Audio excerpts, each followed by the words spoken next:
Quando podemos pensar em uma abordagem conservadora?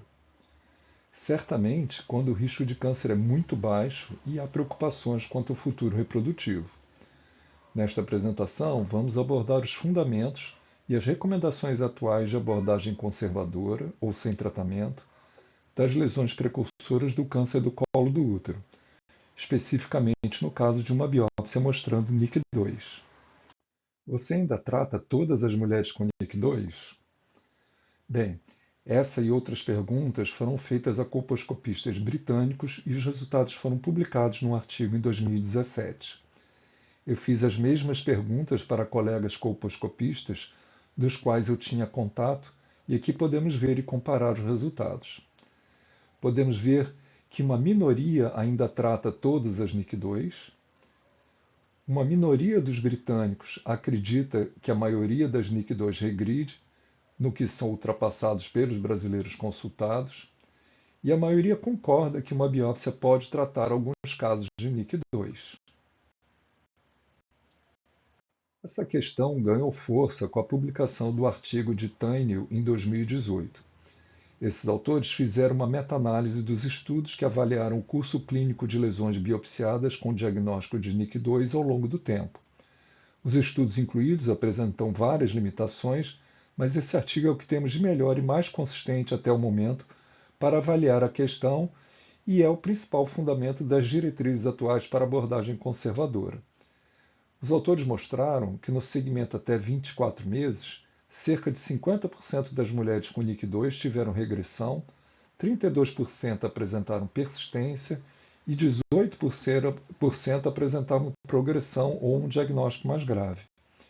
Esses desfechos foram ainda mais favoráveis em mulheres até 30 anos, com 60% de regressão, 23% de persistência e 11% de diagnósticos mais graves durante o segmento de 24 meses.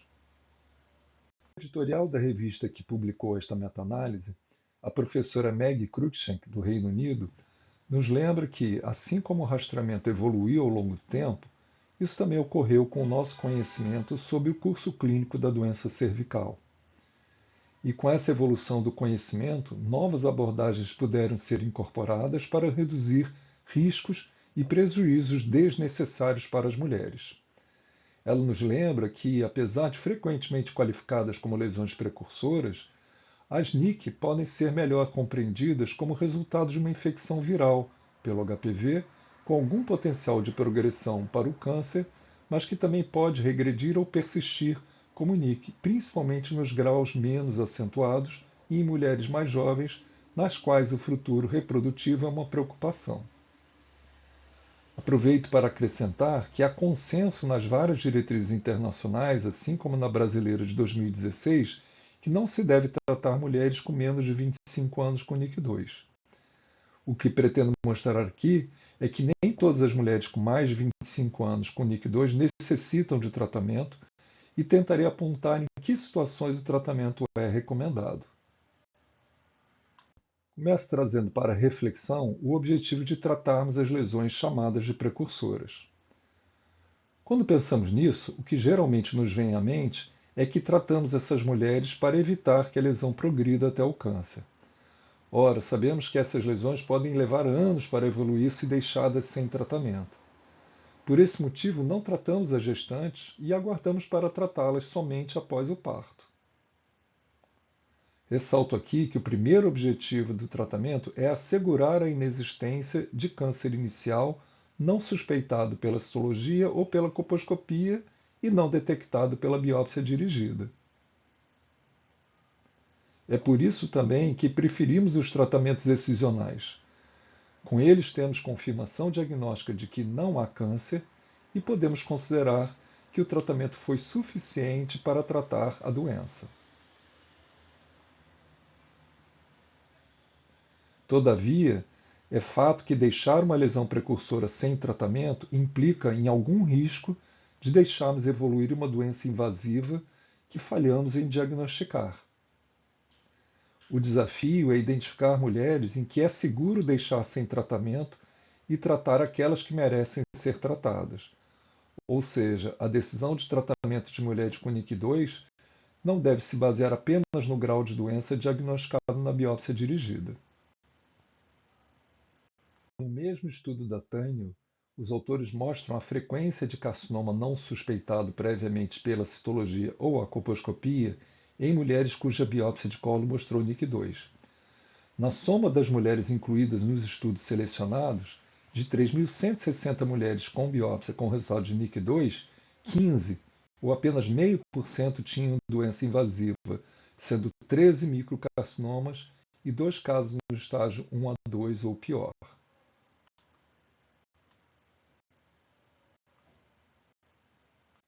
Se pensarmos no objetivo do tratamento de excluir doença invasiva não suspeitada ou diagnosticada pela biópsia dirigida, fica claro que podemos não tratar imediatamente as mulheres cujo risco de lesão invasiva estar presente, não ter sido diagnosticado é muito baixo. E que mulheres seriam estas? Diretrizes internacionais mencionam as situações em que mulheres com lesão de alto grau podem ser deixadas sem tratamento. A diretriz australiana enumera cenários clínicos em que a observação pode ser considerada. A diretriz canadense restringe principalmente a mulheres com menos de 30 anos, enfatizando a distinção confiável entre NIC2 e NIC3 e a preservação da fertilidade. E a diretriz americana não estabelece um limite etário para pacientes com NIC2, mas fundamenta a decisão na relação entre risco obstétrico e risco oncológico. E como está recomendado na nova diretriz brasileira? Em primeiro lugar, devo ressaltar que essa diretriz ainda não está publicada e aguarda consulta pública. Nesse texto, é recomendada abordagem conservadora para mulheres até 30 anos com NIC2 ou preocupações com o futuro reprodutivo. Em primeiro lugar, não pode haver suspeita de invasão. A JEC deve ser completamente visível, ou seja, uma zona de transformação tipo 1 ou 2. A lesão deve ser completamente avaliada e existir a possibilidade de segmento rigoroso. O texto parece ampliar discretamente a possibilidade de abordagem conservadora.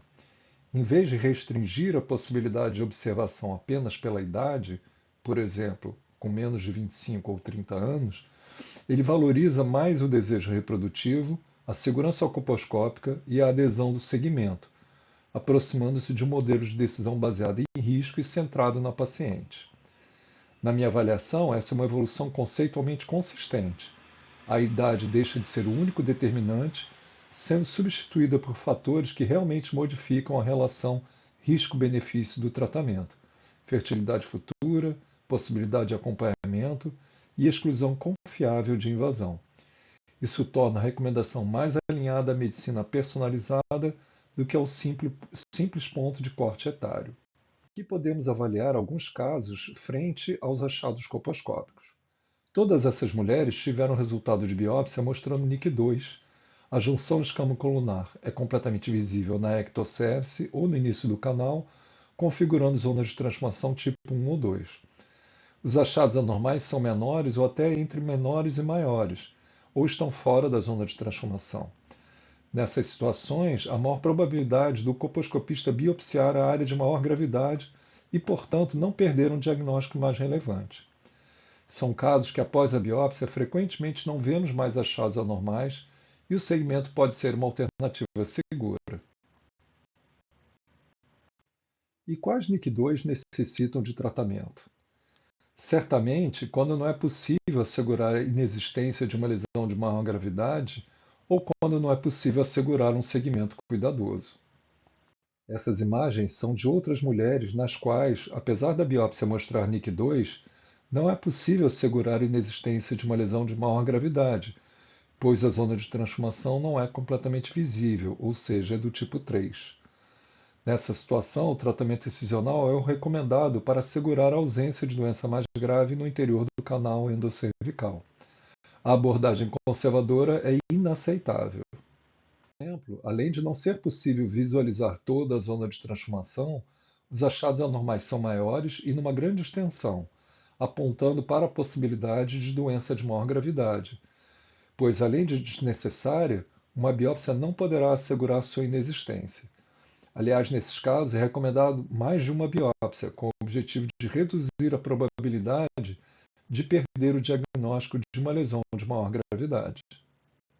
Faço aqui então um resumo do que acredito ser aceitável para uma abordagem conservadora dessas mulheres. Em primeiro lugar, considerar o segmento apenas quando há um diagnóstico acurado e confiável, ou seja, a lesão é completamente visível e acreditamos que a colposcopia é compatível com a citologia e a biópsia é representativa da lesão. Isso ocorre geralmente nas mulheres mais jovens.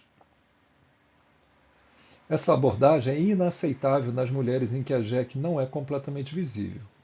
Também devemos considerar o segmento, se é preferência da mulher, e para essa discussão devemos considerar idade, risco de câncer não detectado, a possibilidade de adesão ao segmento, que nem sempre será fácil, e o desejo de gestar. É fundamental que exista um compromisso e possibilidade de adesão ao segmento proposto.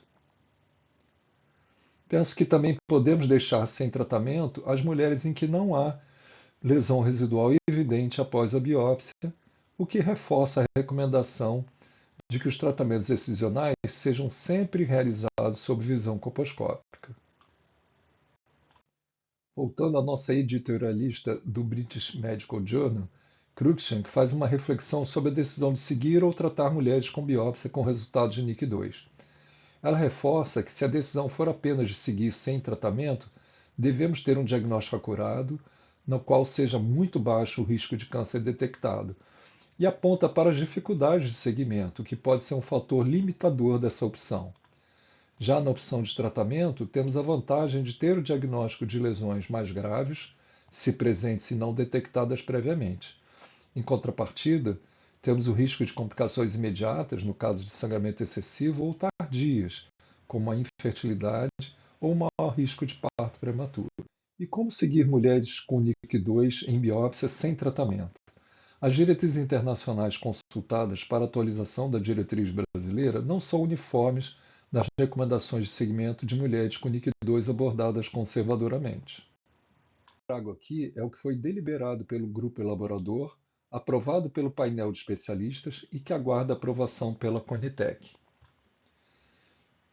O segmento deve ser citológico e colposcópico semestral e teste de DNA-HPV anual, e tratar na suspeita ou evidência de progressão ou persistência por mais de 2 anos.